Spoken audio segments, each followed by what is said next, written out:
이제 매일기보 52의 내용을 보겠습니다. 1번.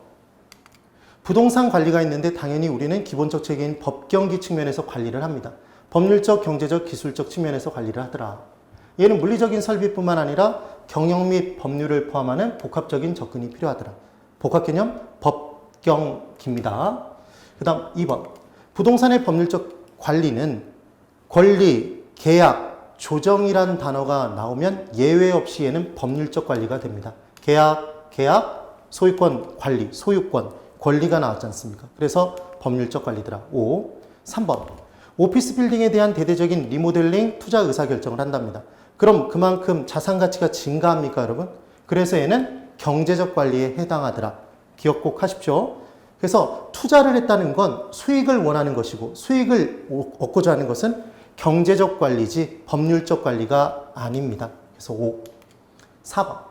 토지의 경계를 확인을 합니다. 그럼 여기까지는 내 거, 여기까지는 네 거 이렇게 나누니까 왠지 법률적 관리처럼 느껴지시겠지만 이렇게 경계를 확인해서 나누기 위해서는 지적, 측량 등의 기술이 필요하더라. 그래서 얘는 기술적 관리에 해당했습니다. 5번. 부동산을 운영하여 합리적인 순이익을 창출하고자 한답니다. 이익 떴답니다. 수입, 비용, 이익이라는 단어가 나오면 얘는 무조건 경제적 관리로 들어가 주시는 겁니다. 기억하는 방법은 투자론에서 나온 내용들이 나오면 투자론의 냄새가 조금이라도 난다면 그때는 뭐로 간다? 경제적 관리로 꼭 가주시는 겁니다. 그 다음 6번. 이제 관리의 3방식이 있었습니다. 소유자가 직접 관리하는 걸 자기 관리라고 얘기했었고 전문가에게 맡기는 걸 외주, 위탁 관리라고 하더라. 섞여 있는 게 과도기적 형태가 혼합 관리였던 것. 그럼 혼합 관리는 섞여 있기 때문에 문제가 발생하게 되면 책임 소재가 불분명한 단점이 있다는 얘기했습니다. 그래서 6번에 위탁 관리 방식은 전문가가 관리하니까 관리의 효율성이 높은데 단 한 가지 꼭 기억하실래요? 기밀 유지는 남에게 맡겨놓으면 기밀 유지가 된다? 안 된다였습니다. 그래서 보안 관리의 효율성이 떨어지는 게 위탁 관리 방식의 단점이었다. 그럼 기밀 유지는 언제 잘 됩니까? 자기 것, 자기가 관리할 때. 그래서 보안 관리의 효율성이 높은 건 자기 관리, 자가 관리지 위탁 관리가 아니었습니다. 그래서 위탁 관리 방식은 기밀 유지나 보안 관리에 유용하다는 장점이 있다 그래서 X가 되는 겁니다. 그 다음 7번. 혼합 관리, 이제 섞인 겁니다. 혼합 관리는 자가 관리가 곤란한 부분만 선별해서 위탁할 수 있는 장점이 있다 이렇게 돼 있는데 중요한 건 건물 지을 때 건축 기술이 발달되면 발달될수록 우리가 등 하나를 가려고 해도 스스로 관리가 정말 힘들어진다는 얘기를 했습니다. 그러면 기술적인 관리만 누구에게 맡기고 전문가에게 맡기고 법률적 경제적 관리를 소유자가 직접 하는 형태가 나타나더라. 그게 바로 대표적인 혼합 관리가 되더라는 겁니다. 그래서 자가 관리가 곤란한 부분만 선별해서 위탁할 수 있는 장점이 있다. 경제적 관리는 위탁 관리로 한다 돼 있는데 위탁 관리는 보통 뭘 맡긴다? 기술을 맡깁니다.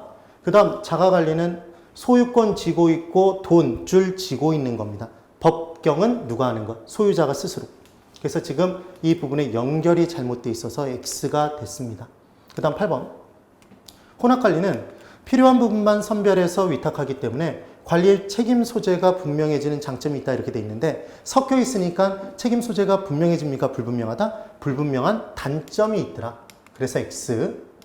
그 다음 9번. 부동산이 이제 마케팅이 나옵니다. 마켓은 시장 활동이 마케팅이었다.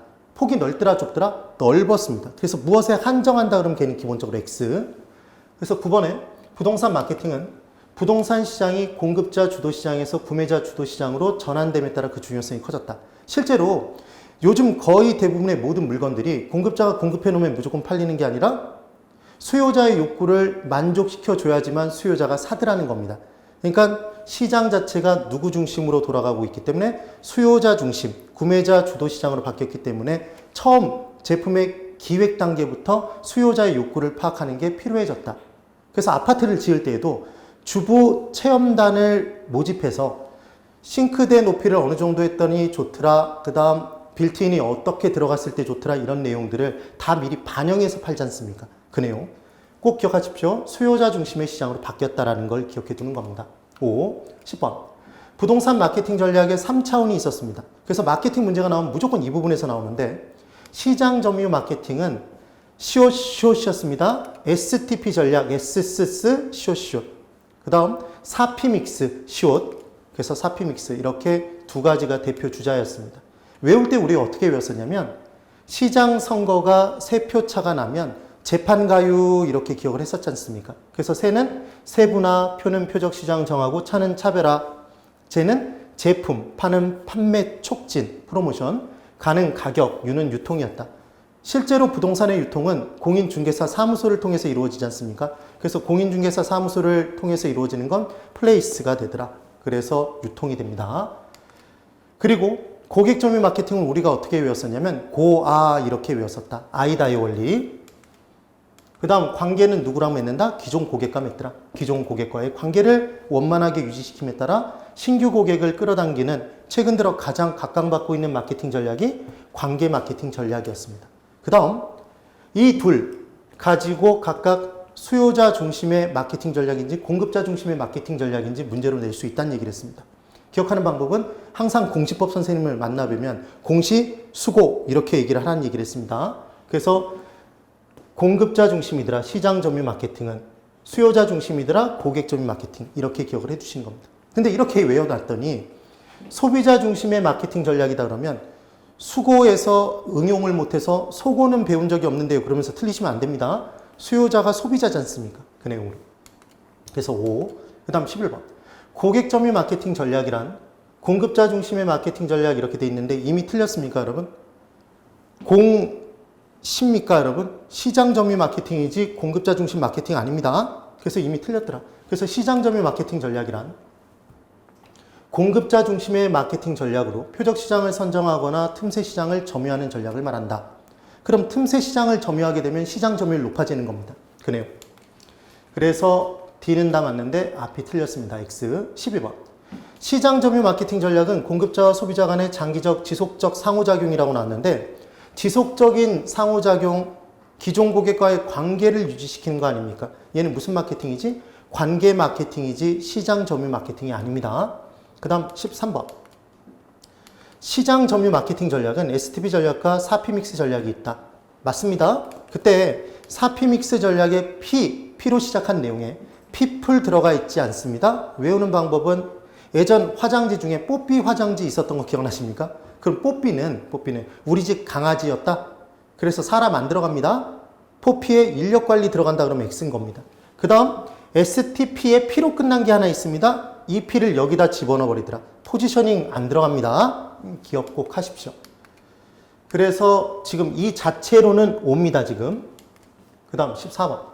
STP 전략은 시장 세분화 전략, 표적 시장 선정 전략, 차별화 전략 등을 말한다. STP 전략 5. 그 다음 15번. 시장 세분화 전략은 표적 시장 내에 있는 다른 공급자와 차별화된 위치를 선정하는 것이다. 차별화돼 있다 그러면 얘는 무슨 전략입니까?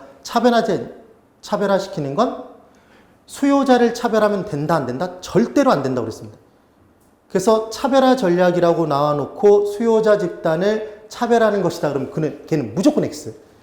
수요자는 무조건 몇 분 오셨다고 얘기해야 됩니까? 3분 오셨다라고 얘기해야 된다. 그래서 세분화 전략이 나오면 수요자가 나와줘야 되는 겁니다. 그리하여 차별화 전략은 표적 시장 내에 기존의 공급자와 자신을 차별화된 위치로 선정해 줘야 차별화를 깨야지만 그만큼 시장 점유율을 높일 수 있는 전략이었다. 이렇게 나옵니다. 그래서 지금 X. 16번. 포피믹스는 people, 인력 관리가 포함된다. 사람 들어가지 않습니다. 그래서 X. 17번. 감정평가론에 이제 가치와 가격과 관련된 내용이 있었는데 감정평가사에게 평가 의뢰해서 최종적으로 구하는 게 가치 밸류였습니다. 그러면 가치 밸류는 장래 기대되는 유무형의 편익을 쫙 추계해서 걔를 현재 가치로 고친 값이다. 그래서 가치는 미래의 값이다, 현재의 값이다. 현재의 값이었습니다. 현재의 값. 5. 그때 이 가치를 평가할 때 감정평가사별로 다르게 평가될 수 있다. 그래서 얘는 주관적 개념. 아직 화폐로 측정되지 않았기 때문에 추상적 개념이 되더라.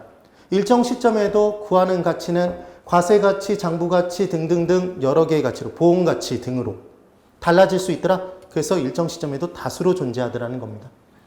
그래서 이 가치를 기준으로 실제 거래가 된 금액을 화폐로 주고받은 금액을 뭐라고 한다? 프라이스라고 하더라. 가격이라고 합니다. 그래서 얘는 실제 지불된 금액이므로 일정 시점에서 하나만 존재하나 가치는 평가 목적에 따라 일정 시점에도 다수로 존재할 수 있더라. 시장가치, 투자가치, 과세가치, 담보가치 등 이렇게 따라 나옵니다. 그래서 5. 그 다음 19번. 가치는 감정평가사의 주관적인 생각이며 아직 화폐로 구체화되지 않았다. 추상적이지만 가격은 실제로 주고받았으니까 누가 봐도 일정 시점의 가격은 똑같습니다. 객관적 개념이 되고 화폐로 구체화되어 있더라. 구체적 개념. 5. 그 다음 20번. 가치가 올라갔습니다. 건물이 있는데 그 옆에 지하철이 들어섰습니다. 가치가 올라갑니다. 그럼 서로 사기 위해 경쟁하니까 가격은 반드시 올라간다? 올라갑니다. 근데 짜고 쳐서 가격을 올렸다고 가치가 올라가는 건 아니더라. 그래서 가격이 올라간다고 가치가 올라가는 것은 아니다. 이걸 꼭 기억을 해 두시는 겁니다. 올라간다 그러면 X가 되고 지금 아니다 그랬으니까 5가 됩니다. 그 다음 20번. 가치와 가격은 가치가 1억일 때 가격이 꼭 1억에 거래되라는 보장은 없습니다. 9천만 원, 1억, 1천만 원, 1억 이런 식으로 달라질 수도 있더라. 그래서 단기에는 괴리가 나타날 수 있으나 장기적으로는 가격의 평균을 내보면 가치에 수렴한다. 장기적으로는 같아진다. 이렇게 나옵니다. 그래서 얘는 X. 지금 매일기보 52의 내용을 봤습니다.